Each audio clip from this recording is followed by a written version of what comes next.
एक न्यूमेरिकल। इसमें हम देखते हैं कि कैसे इसके स्टील बीम के न्यूमेरिकल को सॉल्व किया जाता है। जैसे कि क्वेश्चन दिया है, एक 6 मीटर प्रभावी विस्तृति की एक सुधालंबी धरण के लिए एक ISLB 550/0.863 किलो न्यूटन पर मीटर आई सेक्शन का प्रयोग किया गया है।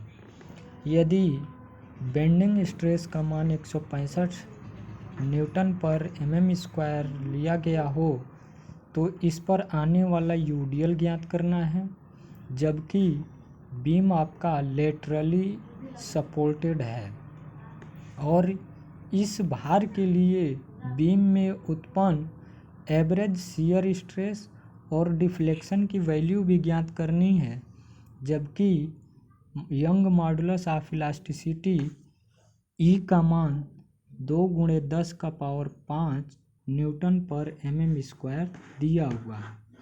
तो इसके लिए हम सबसे पहले क्या करेंगे कि इसमें क्या क्या दिया हुआ है इसको लिख लेंगे। तो इसमें जो हमारा गिवन डेटा दिया हुआ है, गिवन वो है हमारा effective span 6 metre, sigma BT यानी कि बेंडिंग स्ट्रेस का मान 165 न्यूटन पर mm², ISLB 500/0.863 न्यूटन पर mm आई सेक्शन और यंग मॉडुलस ऑफ इलास्टिसिटी ई का मान 2×10⁵ न्यूटन पर mm² दिया हुआ है, जिसके लिए हमें कैलकुलेशन करना है वो है safe UDL, average shear stress τAB और मैक्सिमम डिफ्लेक्शन डेल्टा का मान निकालना है। तो आइए देखते हैं इनका वैल्यू हम कैसे ज्ञात करते हैं। तो सबसे पहले इस दिए गए स्टील बीम के लिए IS स्टील टेबल का इस्तेमाल करेंगे और इस स्टील टेबल से उसकी प्रॉपर्टीज़ को नोट कर लेंगे। तो यहाँ पर हमने सॉल्यूशन में लिख दिया है from IS steel table for ISLB 550/0.863 Newton पर mm² के लिए। तो इसके लिए हम क्या करेंगे, IS स्टील टेबल का इस्तेमाल करेंगे, जो कि आपके किताब के पेज नंबर 484 पर दिया हुआ है। इसके लिए हम क्या करेंगे कि ISLB 550 सेलेक्ट करेंगे और उसकी प्रॉपर्टीज़ को नोट करेंगे। तो सबसे पहले इसकी जो प्रॉपर्टीज़ होगी वो क्या होगी, टोटल डेप्थ। तो टोटल डेप्थ का मान 550 mm यानी कि थिकनेस ऑफ वेब 9.9, IXX यानी कि मोमेंट ऑफ इनर्शिया 53161.6 × 10⁴ है, mm का पावर 4। ये आपके स्टील टेबल में दिया हुआ है। इसके बाद से हम सेक्शन मॉडुलस ZXX की वैल्यू भी इसी स्टील टेबल से फाइंड कर लेंगे, जो कि आपका ये दिया हुआ है 1933.2 × 10⁵ mm³। इस तरीके से स्टील टेबल से ये सारी वैल्यू पता करने के बाद से अब हम जो बेंडिंग इक्वेशन से एक इक्वेशन फाइंड किया था सिग्मा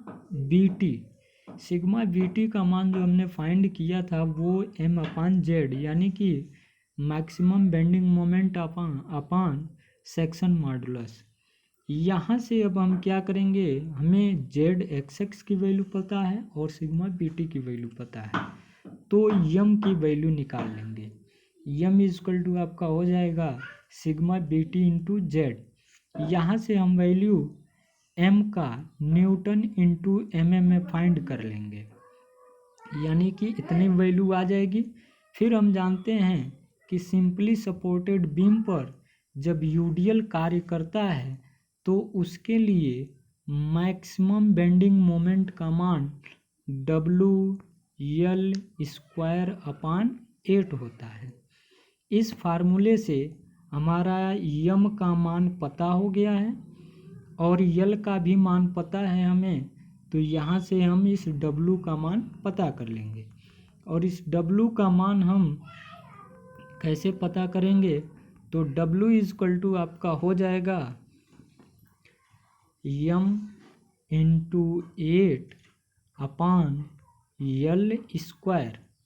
और यहाँ से हम यम की वैल्यू रखेंगे और यल की वैल्यू रखेंगे, और रखने के बाद से हम सॉल्यूशन करेंगे तो डब्लू की वैल्यू निकल आएगा। और यही हमारा जो वैल्यू आएगा वो पहला वैल्यू आएगा न्यूटन पर एमएम में, इसको हम किलो न्यूटन पर मीटर में भी चेंज कर लेंगे।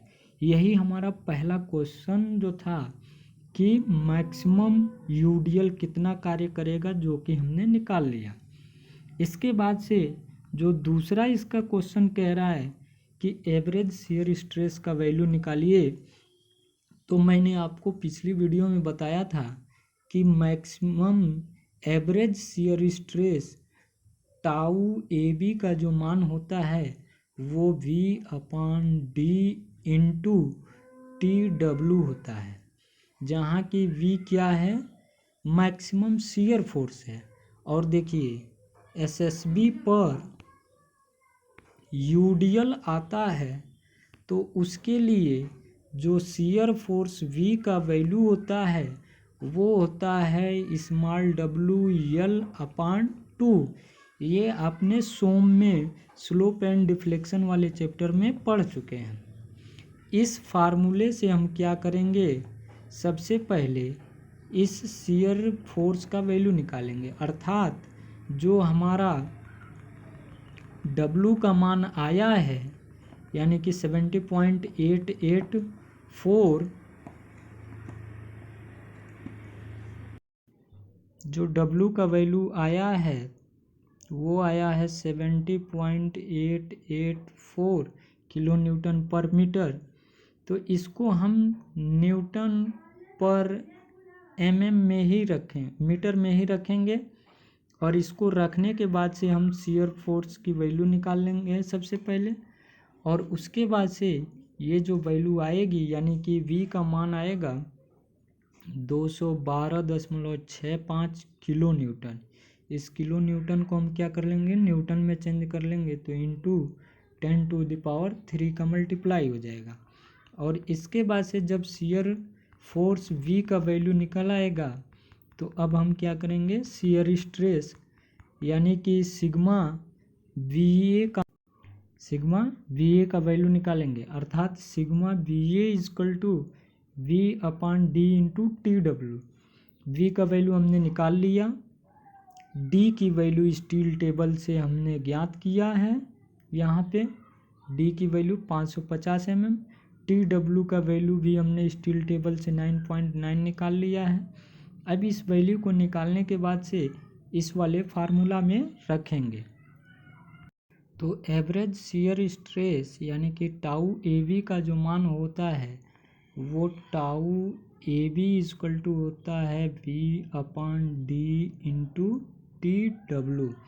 यानी कि यहाँ हमने B का वैल्यू निकाल लिया है 212.65 इंटू 1000, D का वैल्यू दिया हुआ है 550, TW का वैल्यू दिया है 9.9।